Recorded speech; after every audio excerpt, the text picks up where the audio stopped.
Okay. Yeah. A very good afternoon, Professor Suman Chakraborty. I would like to thank you for accepting our invitation. I'm privileged to interact with you. As you would know, this year Mechanical Engineering Department of Indian Institute of Science is celebrating its 75th anniversary. So for this purpose, we are conducting several events. As a part of that, today we are going to interview an eminent professor like you. Firstly, I would like to introduce myself. Like I am Chetan, a third year PhD student working under Professor Jayant Tarkare and Professor Babji. To start with, being a student at IISc to an eminent professor at IIT Kharagpur, what is the role of IISc in your life? The role of IISc has been enormous. I would say that you cannot really quantify that or uh, explain that uh, through the degree programs that I have gone through in the IISc. Uh, while I was a reasonably good undergraduate student in Okay. Jadavpur University, I never had the exposure of a vibrant research culture, Okay. which I got exposed to when I joined IISc in my master's program. So I was a student of IISc in two phases. One first as the Yes. master's student and then as a PhD student. So before joining the as a master's student, I always used to know that IISc is perhaps the premier institute in India for postgraduate studies and research, but what it actually is in terms of the impact of the academic culture and environment, that is very difficult to describe in words until and unless you feel it. Yes. So when I joined IISc, I recognized that people at all corners, starting from say the gymkhana to the sports complex, maybe the, in tea board, coffee board, at any places where people were there, people were talking about scientific and academic matters. Not that they were not talking of anything else. I mean, they are also talking of politics, sports, so many common things in life. Yes. But the entire integration of the livelihood of IISc with the research ambience, like throughout the night, people are moving around in the labs and doing research work. Uh, the complete cross connectivity between different departments and students working in different departments. Remember that when I was a student, the modern day interdisciplinary outlook was not that strong. But even then, like the mixing between the students of various labs and maybe students of different departments, centers, etc., the friendliness in terms of academic engagement between the faculty and the student. I mean, prior to that, as an undergraduate student, uh, you know, we have always had a feeling that faculty is like a superior, high level thing, and faculty will delegate some instruction, and uh, you have to execute that in exam or homework or whatever. Yes. But for the first time, I realized that in terms of scientific interaction, faculty could be like a friend. And in that way, a mutual sort of development when faculty and student are working together to solve a problem. This kind of culture, I think that IISc has been the premium. So in all respects, I would not like to restrict the impact of IISc by the two degree programs that it has. I have gone through and the two degrees that I gratefully have from IISc. But the overall vision in how to take uh, research forward and how to approach your professional life through research and academics. This eye opener was there with the culture of IS. Okay.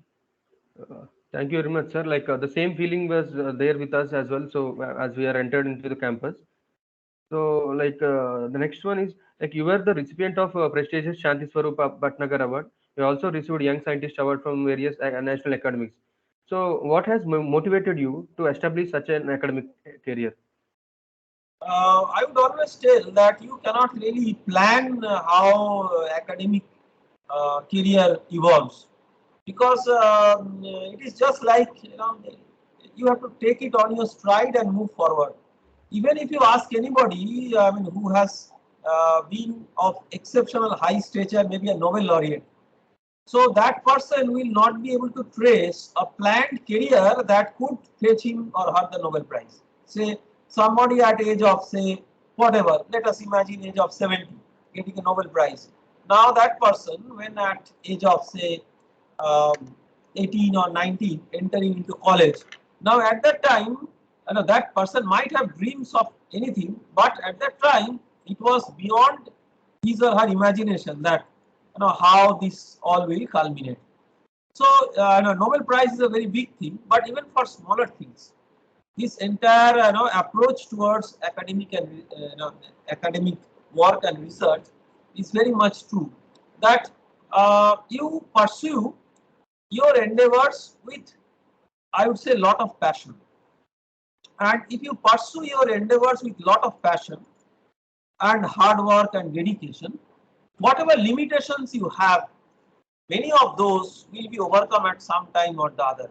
All limitations will not be overcome, but many of the limitations will be overcome. See, none of us are very perfect in terms of all aspects of our life, and this includes academics also. Like for example, you may be very good at experiments, but you may not be so good at, say, developing theory, or the other way. I mean, there are so many aspects. Some people who are neither very good in scientific theory or scientific explanation of results, but they are very good in hands-on in building of setups. So, and research requires everybody, because it's a teamwork that leads to the success of any good research. So, in that way, if you are passionate and dedicated, and you move on with combining your passion with your academic or professional endeavor, some kind of success will come to you. I mean, whether you will get some award X or Y or not, but these cannot define your success, or these cannot define your achievement, because there are so many factors that come in, and because of so many factors, what see, in academic world, it is very important to understand peer recognition. That means what your peers talk about you. I have seen, you have named some very prestigious awards, and I am really very thankful to Almighty that at least I have got the Bhatnagar Award, the highest scientific prize in our age group in India. But the thing is that I have also seen people having no less capability than me not getting this award. At the same time, I have also seen people who have got this and many other awards, but people at the back laugh about their, sort of, academic flair and approach towards academics. Their scholastic abilities are questioned even by students. I mean, see, students are great judges. Like, you are a student, and you have your teachers. I mean, maybe now you are doing only research work, but you have earlier also done coursework with professors. See, the the impression of a student about a teacher is one of the great hallmarks. And if people say a scientific person not getting any kind of, say, scholastic recognition from, on an average, students. I mean, any teacher cannot please all the students, but what I'm saying, on an average, then I would say that even if the teacher gets the highest award for whatever reason, it makes no sense. So I would say that more than the specific award or the specific recognition, it's a journey. So academics, so I will tell you, from my student life experience to reasonably senior faculty life experience. The transition is that in student life we study to get grades. I mean, in exams we get grades and we are happy if we get good grades. At some point of time we come to competitive exams, but that also is very important because it enables you to get admission in your chosen discipline and chosen institute. But what after that? Throughout your life, nobody will give you grade, or nobody will give you pass through entrance exam. So what is your motivation?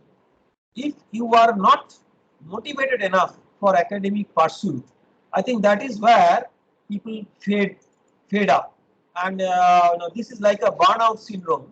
And you will see that many exceptional performing students who have performed so well in school and maybe entrance exams, they when they approach the possibility of higher studies, they feel that they are burnt out because that inner passion doesn't follow.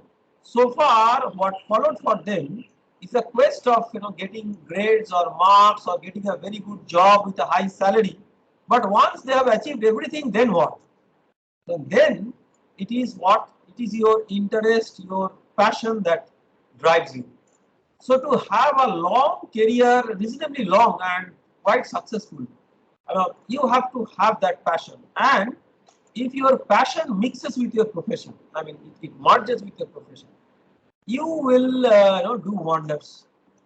I mean, see, we have seen so many great cricket players, in India, right? I mean, just think about the ones that people in our generation or in younger generation like yours you have seen.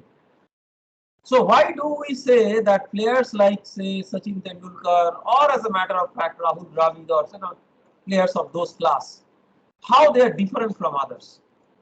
If you see, has there not been any player more talented than these players? And very difficult to say. You do not know. There may be, but the kind of sort of, I would say, the passion with which they took up this as their profession, the love for the game combined with the profession, and that enabled them to be a horse of a long race, not somebody who does well in a short time and burns out. So I would say that the experience with IISc trained me how to love research. If you say that, if one sentence summary, I would say that what is the great thing that IISc had done, by virtue of which I have made a career, whatever it is. I mean, it is it's quite pleasing to see people recognizing what I have done so far. But that uh, you know, love for academics, love for research, the passion. This is the thing that the IISc days infused. The pleasure of publishing a paper in a very prestigious journal. I mean, that I can recognize that like say you have communicated a paper. When the paper comes with not so good review comment, you will feel dejected. And if it is from a good journal, you for sure some such kinds of comments will be there, even if it is not a full rejection. So that is something which is the rigor, and that rigor makes you leads towards perfection in taking up research.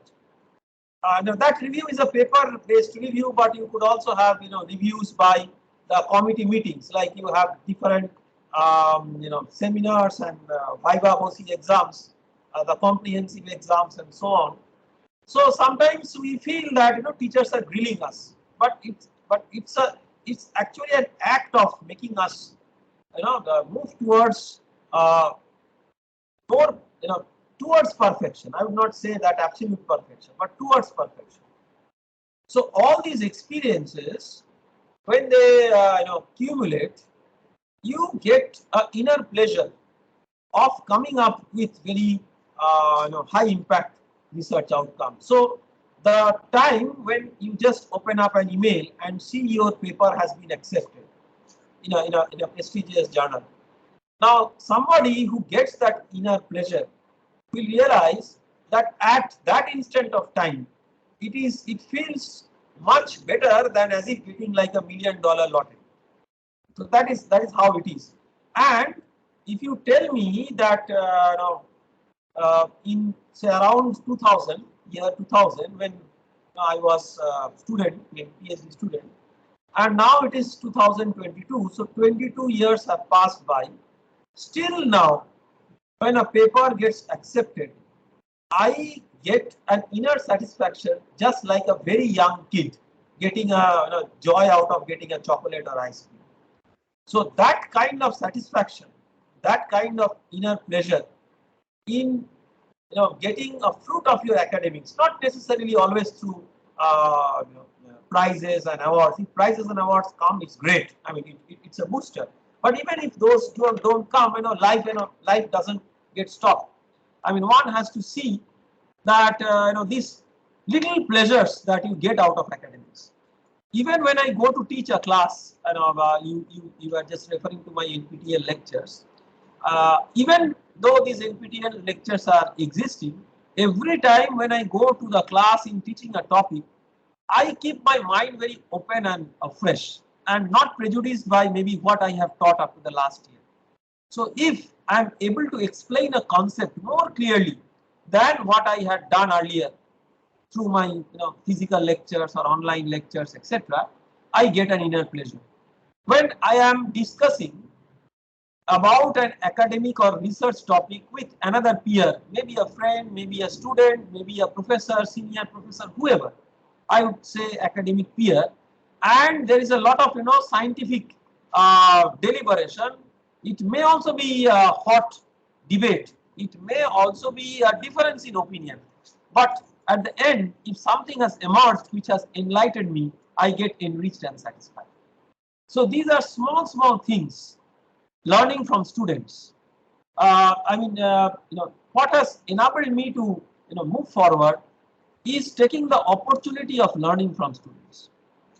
See, I will tell you that as a student, you will feel that there are certain things which you may not be so good at, and most of those things are by virtue of your limited experience and exposure, but not due to limitations of your raw intelligence or raw ability to learn something. So that experience or maturity in handling, say, a research problem or any academic matter, that is where you have to refer to your advisor. I mean, to give you guidance on what to do in certain situations when you are stuck up or you want to plan for your experiments, for example, and so on. Having said that, being a modern generation student, you will naturally know certain tools which your teachers at the time when they graduated, they did not learn. Not that they were less intelligent, but in those days those were not available as tools. There are so many things. I mean, I can give lots of examples. I do not want to specify such example, but so many things I have realized. Typically, software tools or very advanced experimental, the computer-controlled experimental tools, the modern contemporary students know much better to handle. So as a teacher, I take this opportunity of learning this through them, and also sometimes they give very interesting ideas, and the reason of this giving these interesting ideas is that sometimes your knowledge is your curse rather than a blessing.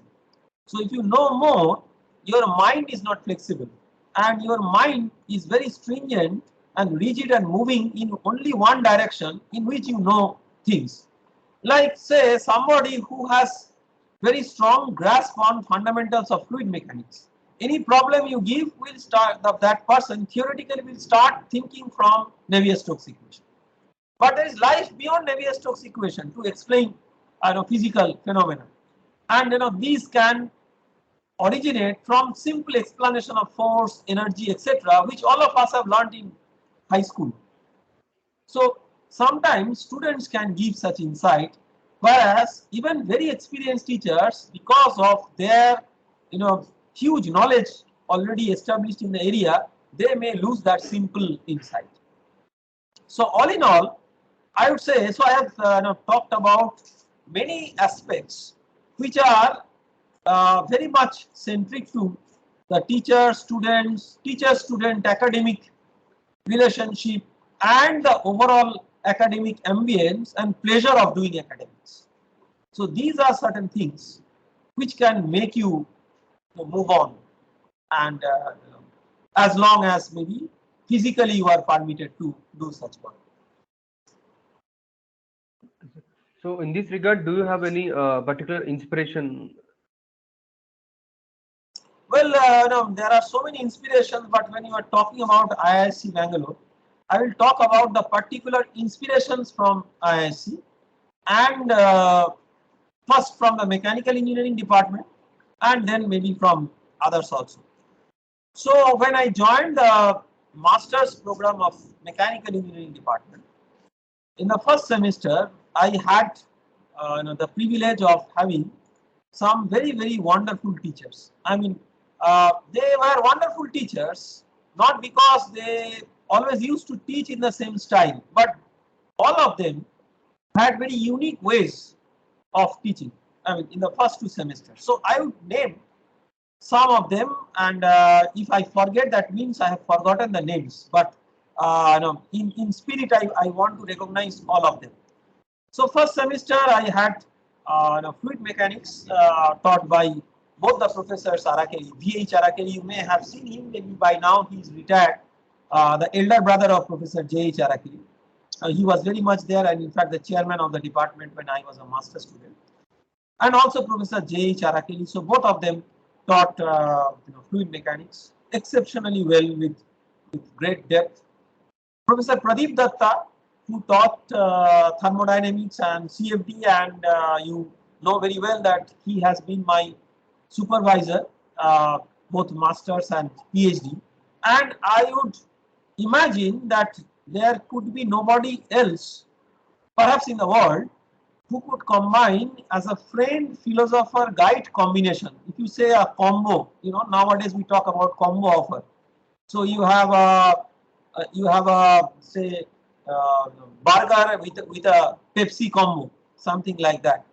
So this is a natural combo, friend, philosopher, and guide. So guide, of course, I mean, he at the time when I was a student, he used to know much more than what I used to know. So naturally, that is what is expected of a guide.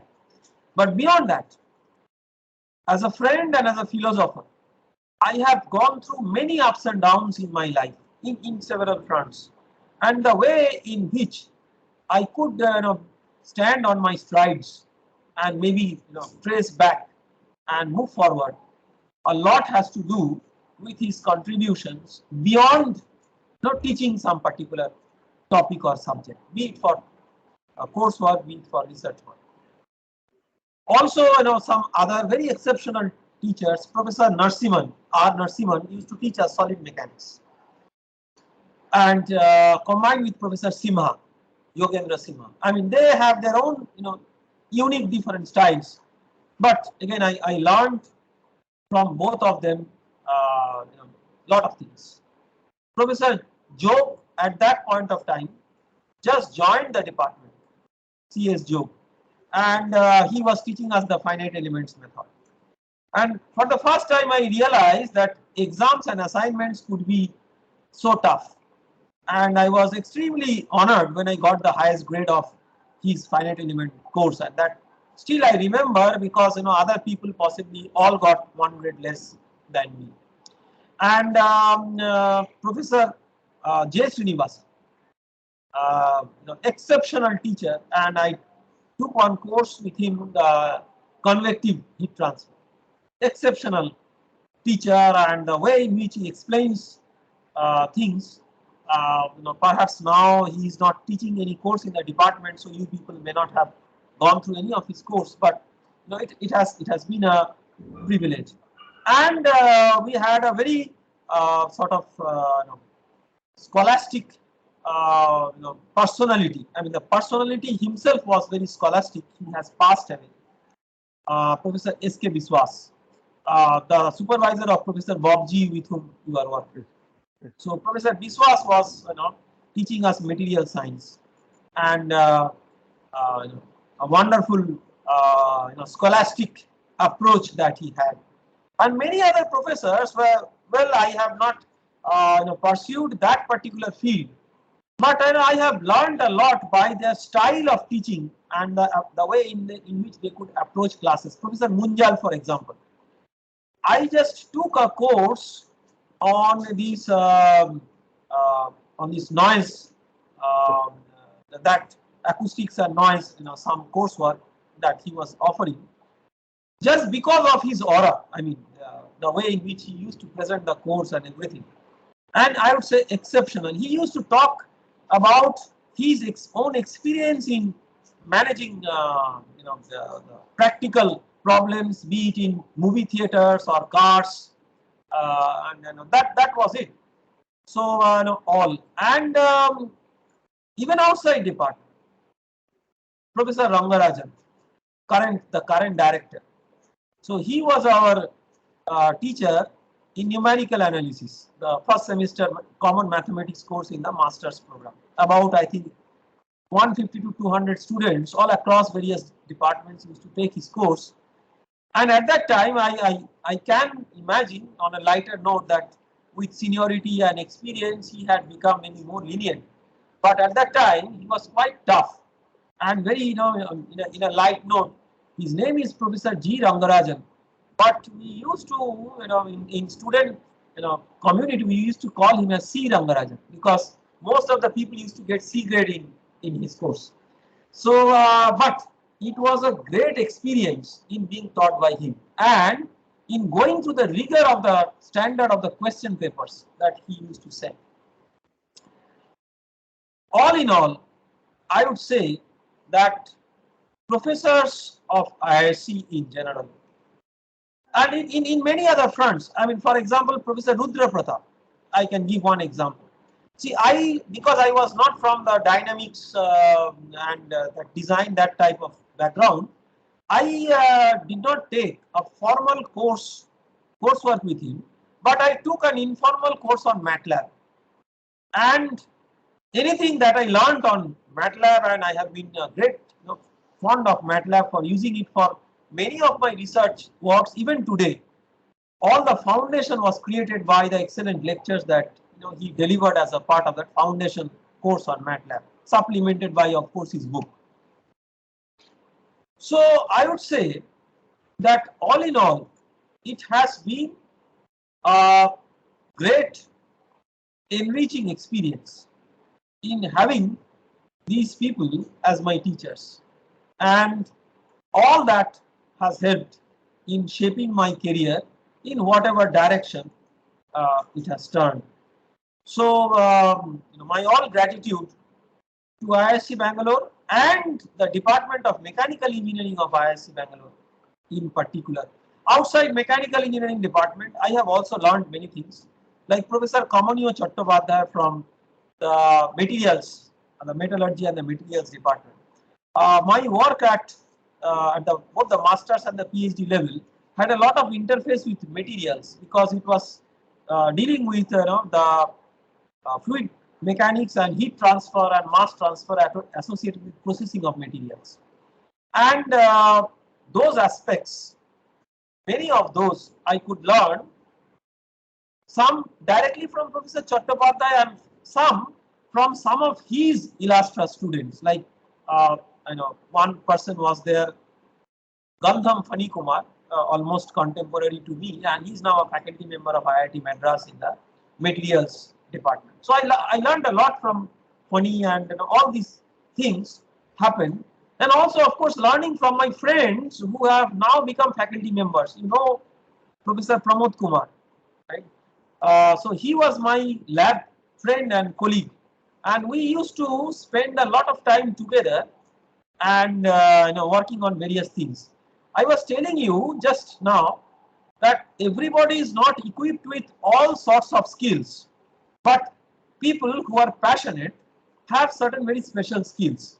Pramod, at least with my experience as a student colleague in the same lab, was I think I would say a wizard in developing experimental setups. And that has been a special skill that not many of the research scholars will have. Of course, now he is a well-established faculty member and well-recognized. So, I mean, that nothing to discuss about him as a professor or a faculty member, because I have not been taught by him in a class, but I have been taught by him indirectly, like working on setups and all those things.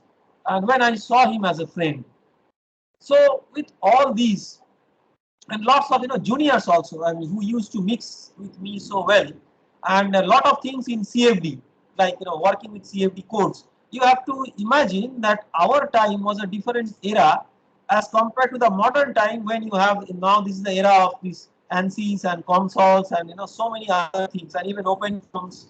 In our time, CFD was about developing open in-house codes and working on that. So we had to approach it differently, and my entire skill of polishing CFD codes and giving it to a finish for solving problems, it all got nurtured by interactions with a large number of younger friends and colleagues like Supriyo and Nilanjan and so many others who did masters around the time when I was a masters and PhD student. Only 1 or 2 years junior they were to me, and we worked together. Mohan Raj and so many others. I mean, I may forget some of the names, but we learned a lot by working together, and that is how I say that IISc has a holistic impact, and a lot of that is attributed to the contributions of the mechanical engineering department. Thank you very much, sir. So, as you were discussing, you have been doing masters as well as PhD at IISc. So, like, how was the department and different labs during your time? The department, of course, the physical buildings were the same as they are now. Labs were much less in number. More and more advanced labs have been created, and in my visits, which have been quite frequent to IISc, prior to the pandemic. After the pandemic, I have not traveled to IISc physically. So I have seen lots of new labs and new research facilities grow around very young faculty members, and I see there is a transition.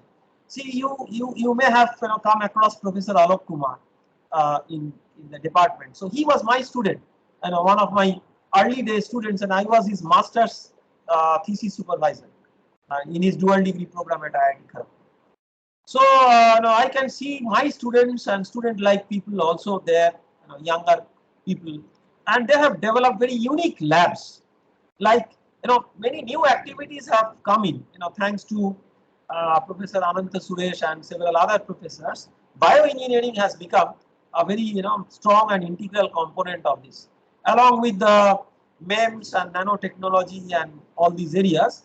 So all the emerging areas, along with some of the traditional areas of mechanical engineering, very much the classical areas, I think now the department is much more balanced in terms of this fusion of the classical with the emerging areas than the time when we people were there and all these things were evolving. They just started evolving, and I see lots of new labs also in the adjacent old building that is there. Some of the new labs developing, but overall, department structure has not changed much in terms of the. By structure, I mean the infrastructure. That is the faculty rooms and other. Of course, the seminar rooms and others. New seminar rooms have been added, and they look very good. Maybe new classrooms also. I have not seen them much, but new seminar room I have seen, and I have myself given talk, and it looks very, very impressive. But what I would say is a major change is not the departments but the hostels. The hostels where I used to stay, F block when I was a master student, and then N block when I was a PhD student. That old F block is now completely demolished and it doesn't exist. So when I go to IISc for some work and just maybe have a walk, I feel very nostalgic and see no remains of those places. That makes me feel a bit sad because the first emotion with the institute, it got created by the hostel environment, where in the same floor lots of our friends we used to stay and chat and mix, and so many things used to happen. So that doesn't exist, but all for the good, because the new hostels are much better as compared to the ones where we stay. Yes. So, do you remember any particular memories, like any funny interactions or anything with any personalities at the department? Well, as I tell, keep on telling, all interactions with department, faculty and other members or other students have been, greatly memorable. So we used to have a lot of different cultural activities. Like I used to write for the Bengali magazine and also take part in Saraswati Puja. And in fact, I myself did Saraswati Puja at a time when I never wanted to claim me as a priest, but it was a forced circumstances. But all these things I enjoyed a lot, and I felt that in master's level you don't have ragging as such. So this you can imagine as a sophisticated ragging of moving forward. But but but on another side, I mean, we also enjoyed greatly the cricket matches with our teachers. I do not know whether they still exist or not. I mean, that culture, but we used to have that. And at one point of time, we underestimated some of our teachers. We thought that they are old enough and they cannot perform. But at least in one occasion, the manner in which very badly they beat us, I mean, that is something that we still remember and we still discuss, that how you know how at that seniority. I mean, they were reasonably senior at the time. I mean, you have to imagine that on an average, their ages were like how old I am now. I mean, as compared to the students, so not so easy to perform with the similar physical ability with younger students, but they did it so well. And of course, we also had some time when we won, but more or less, I think that outside classes, the kinds of interactions that we had with teachers, very friendly interactions, now that has remained. Newer faculty members have joined and they have become like friends and all these things. But overall, the informal, relationship that I have with so many of the teachers and alumni of IISc, my contemporary people, they have all been great. There were of course so many great moments. Say for example, and see, but great moments mostly originate in hostels and interacting with friends rather than interacting with teachers. Of course, I have great moments with Professor Pradeep Datta as a sort of a, as a very specific case because of him being my advisor. So many things, and there are so many lessons that I could learn from some of these moments, and I will tell you one or two of those, because I think that they are some of the great moments are very personal and private, and they should not be shared. But this is something which I can share with many of you, like the first journal paper that I wrote. We I put my best effort to make it as good as possible, and Professor Datta also put in his corrections to his best, with his best effort, depending on the time that he had. And then we communicated to a journal. So this is something um, which nowadays you are not familiar with, because now we submit everything by online system. In those days we had to make hard copies and submit the hard copies of the papers through the postal system. Now therefore it used to take some time, because if the paper has to reach and it has to be reviewed, and the review reports will also come by physical post. So my first paper, after communication, after a few months, we were all looking for the reviews, and every day Professor Datta used to check his locker whether the review was coming. And one day I met him at his office in the morning, and I found that he was clearly very sort of disturbed, and he showed me one piece of envelope. Inside the review comments of our paper was there, and I cannot remember the full language, but what I can summarize that one of the reviewers writing in exactly this language. The paper is like a journeyman's dream, and I tried to go through the paper. The reviewer writes, but after reading page number 18 or something like that, or equation number 18, whatever, I became so tired or whatever, and disgusted or whatever in some polished language he wrote, that I could not read the paper any further. And I don't think that this can be accepted. So of course, after this kind of review comment, what the editor will do, editor rejected that paper. And this was my first experience in handling with a review comment. So I was very depressed.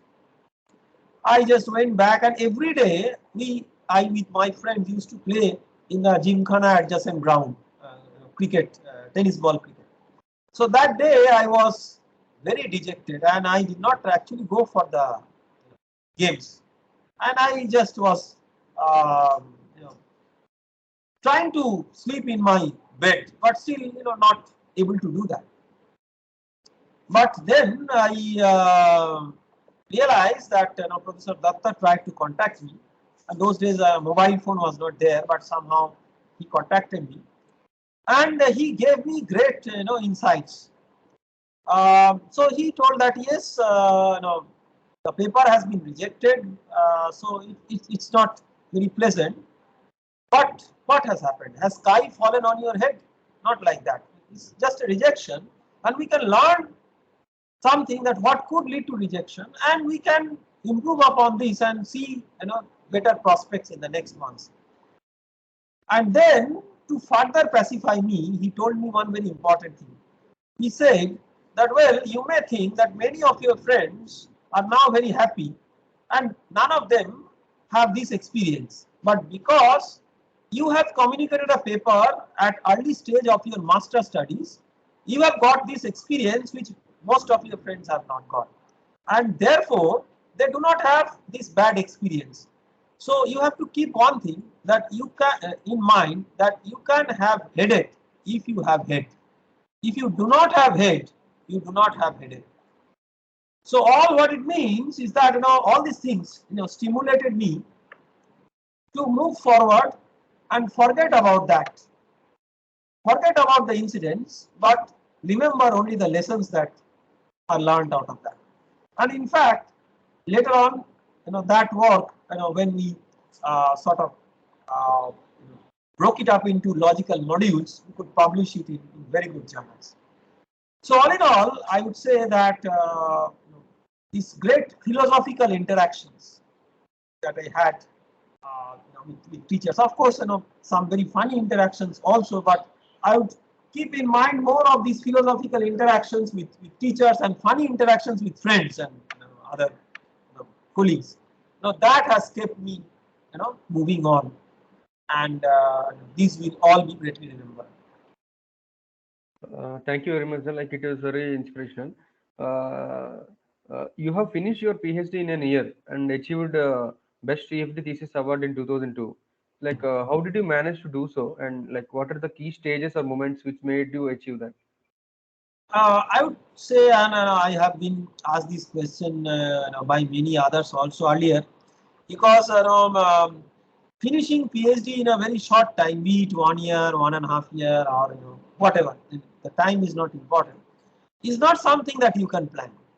And number two, it is not something that you also should plan, because research is a combination of two things. One is your learning that you will take forward in your future endeavors beyond that specific research topic when you become independent researcher, and number two, the outcome that you have got from the research. and none of the things are very certain, and that uncertainty is all the fun of doing research. If it is like a textbook problem where you have a problem, you also have the answer, then it's no more fun of doing research. So that element was there, but what helped me is that I developed a very strong foundation around that area as a master student. So when I started PhD work, I thought that I had complete grasp and control on what I wanted to do and what I wanted to plan. But execution is always uncertain. But I am very fortunate that the executions also, came up according to the expectation. So I would say that it is all a coincidence or a fortune, or with a lot of support from several others, including my supervisor. But you cannot plan this, and I do not want to take any credit out of this. Whatever credit is due for my PhD should better be recognized as maybe the outcome or the impact that it created. So I would say that I am greatly satisfied with the impact that it created, because at least a few more students from the same group used to use my CFD code that I developed for solving their research problems. And many of them are now established faculty members, like Professor Arvind Kumar from IIT Kanpur and several others. So they directly used to make use of my code, of course with some additives and modifications for their research customization they had to do. But all in all, I would say that these were the impacts that perhaps I would have loved to create, and in the process that all it happened in a very short time, all in my favor. I would thank my fortune and Almighty for this. Thank you, sir. Now coming to your NPTEL courses, like your NPTEL courses have enlightened many young minds, as I told, like me being an example. So how does the coursework or research work at IISc helpful or in becoming such a good teacher, attracting many young aspirants? See, teaching is something. This is where ISC is not normally, so well known to be a very good teaching institute, as compared to its repute as a research institute. And you may have also noticed that many of the great researchers are not really, that much sort of, engaged in their teaching. They are more happy in research. Now, being a faculty member of IIT is a different ball game altogether, because you have a huge number of undergraduate students. So now what I tried to do is to again make a fusion of what I learned in my undergraduate days at Jadavpur University and my master's time at IISc. Professor J. Srinivasan used to tell us very important, one very important thing. He said that, well, advanced, say sometimes for master's level courses, although we do not name them like that, we imagine that fluid mechanics is advanced fluid mechanics. We imagine thermodynamics is like advanced thermodynamics. But what advanced? Still the first law is first law, second law is second law, zeroth law is zeroth law, third law is third law, like that. Do these laws change as you go from BTech to MTech to PhD and so on? No. But what changes is your advanced fundamental grasp on the matter. So when I was myself an undergraduate student, I have no hesitation in saying that many things I learned with good concepts, but many things I learned just as a formula, without having an in-depth understanding of what they are. Simply I knew how to solve problems using that. And that was the skill which was required for passing the exams or doing well in exams. Even GATE exam preparation was more or less in a similar tune. But when I became a student of IISc in some of these courses and the ones that I mentioned earlier along with the names of the teachers, I realized the gap in some of the fundamental understanding that needs to be bridged, and I took that opportunity of bridging that gap. And this exposure helped me to explain the fundamental topics in undergraduate courses in the light of the fundamental approach rather than a formula based approach. So that is how, if you see all my NPTEL courses, I have tried to cover that much of material only which I can explain from the fundamentals and first principles, from a conceptual background, rather than from a formula plucked up from somewhere and solving problem. And this approach I tried to pick up by virtue of my coursework and also partly research work at the IISc. Yeah. I still remember like in one video of river explaining reverse swing, in swing, out swing. You're Yes, yes. mentioning the example of McGrath, somebody like Bretley or McGrath example. Yes, yes, yes. So And I can remember. So this lecture I recorded in 2008 yeah, in IIT Kharagpur as a part of my NPTEL course, and in those days, Glenn McGrath, Bretley, Wasim Akram, yeah, Walker Yunus. I don't know about. I mean, some of them have just retired maybe by that time, and also some English cricketers who did a lot well in the Ashes series by introducing some new types of swing bowling like contrast swing and so on. So I just took some video clips and tried to demonstrate that how the boundary layer theory can be so much of fun in yeah. explaining the cricket ball dynamics. And I am so glad that till now many of the students, I mean they may not be my direct students, who do the NPTEL courses, they talk so well about this particular episode of my lecture. Yes. So you're also working on low-cost medical diagnostics. So Hmm. how do you feel of giving back to the society? Yes, this is again like how I have evolved as a researcher. So I started my journey as a researcher with a passion of doing fundamental research work, contributing to, of course, engineering research, but fundamental contribution. And while doing that, and when I started the research work on microfluidics and nanofluidics, at in an era when in India not many people were doing that, while I became very happy in publishing high impact scientific papers, I realized that the end success of all these can culminate into contributing something back to the society. See, I have been a student in the government education system starting from my undergraduate and masters, where either I have paid a fee of about say 20 rupees per month for my tuition or got scholarship. So I think that by virtue of this training, and of course some overseas exposure, but fundamentally this training, I have come to this stage. So I need to give back to the society, and I cannot do anything and everything to give back to a society like maybe a politician can do. My only way of giving back is by doing science and technology, and that is how I have of late last 5-10 years or so focused more towards developing affordable healthcare devices or affordable diagnostic technologies or solutions where people who are from underprivileged and underserved places, they can get the direct benefit. So some of the devices that have been invented by me, they are now in direct use at the rural healthcare centers, and people are going through diagnostic tests, the kinds of diagnostic tests which they could not afford even few years back because of cost, because of the need of infrastructure or sophistication of the machine.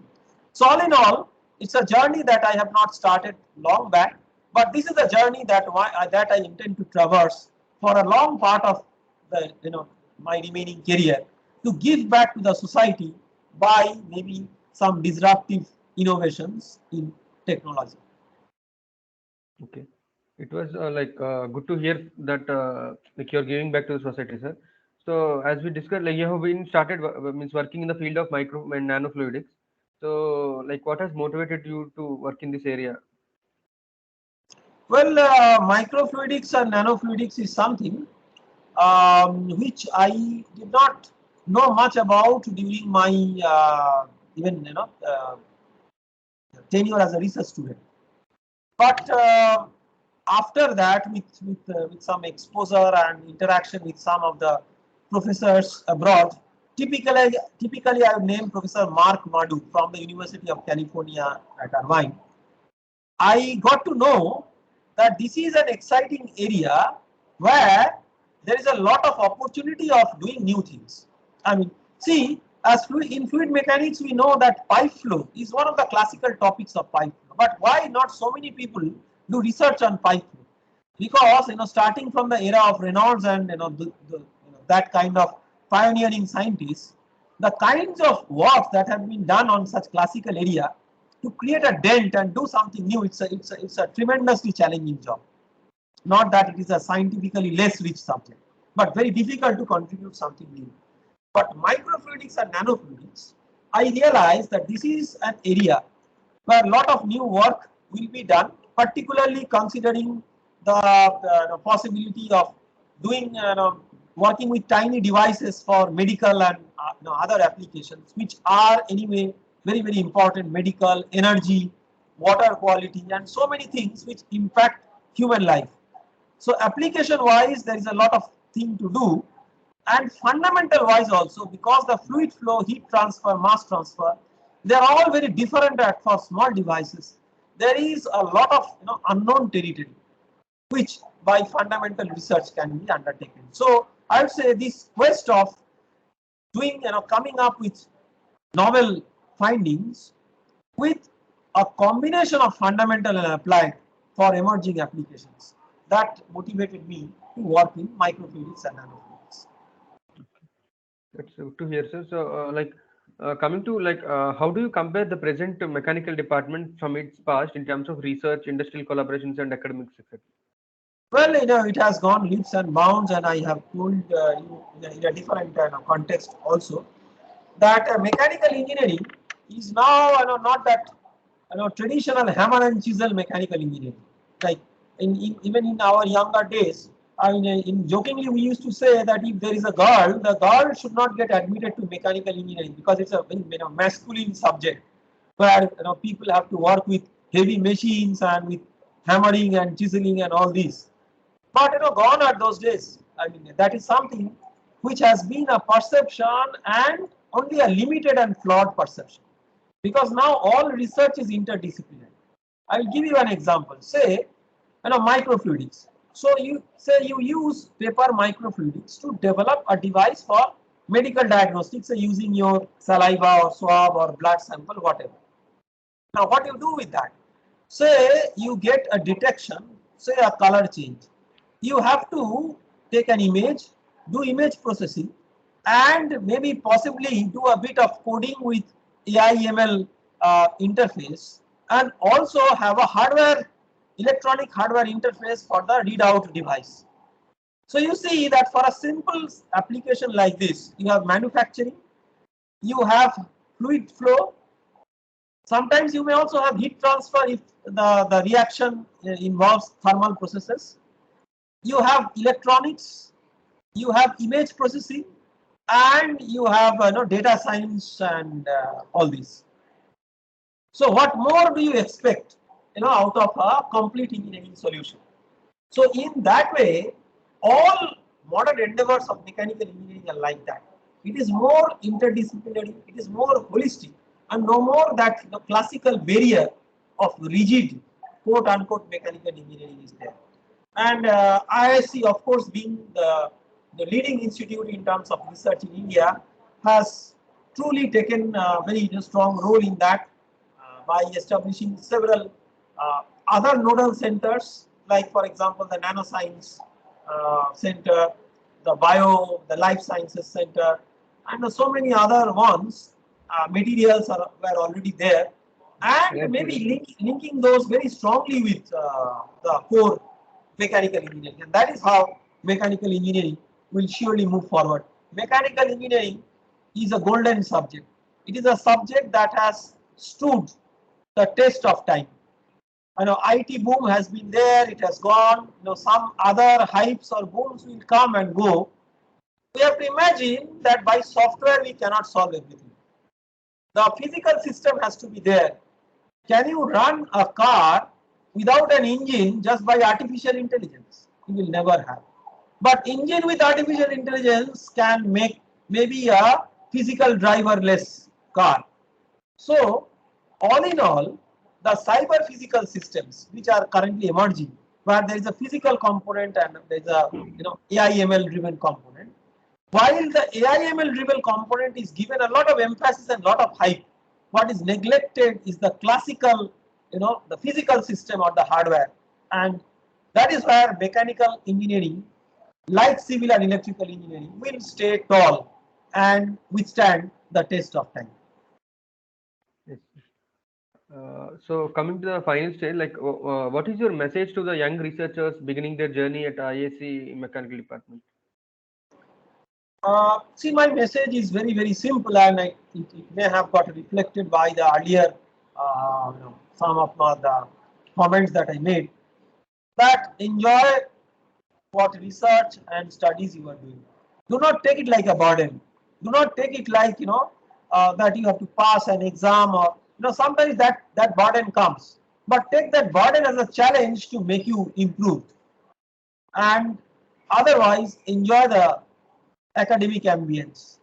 Enjoy interacting with other intellectual people, even if they are not from your subject. By cross-disciplinary talk, you can learn so many things. That intellectual ambience is a great thing. So enjoy your research work with lot of passion, and if you do that, you will do well. Do not keep a target of a particular job or particular number of publications, or some quantified index. Just keep moving on with all your hard work and passion and dedication, and most of the good things will follow. Thank you very much, sir. Like, it was a pleasure talking to you. Initially, I was slightly tensed, but you made it very smooth. Thank you very much for your time, and I hope I could see you physically in our department soon. Like, Yeah. Hopefully, the situation is getting better, and we will, at some point of time soon, make a journey. We are expecting to have one, conference in October. One, this Indo-French conference, which is being organized by Professor Gaurav Tomar, and I am the Indian PI of this particular meeting. So, if all is well, and new variants of COVID do not impact very badly, hopefully at that time I will physically visit and see so many of the colleagues there. yeah, and also at the end of June there might be a 75 years conference. So they have already started taking these things. So I hope you could attend that as well. Yeah, if not physical, I mean online, very, very much, very, very much. Yes, sir. Okay. Thank you very much, sir. Thank you very much for your Uh, time. Great, Yes. great.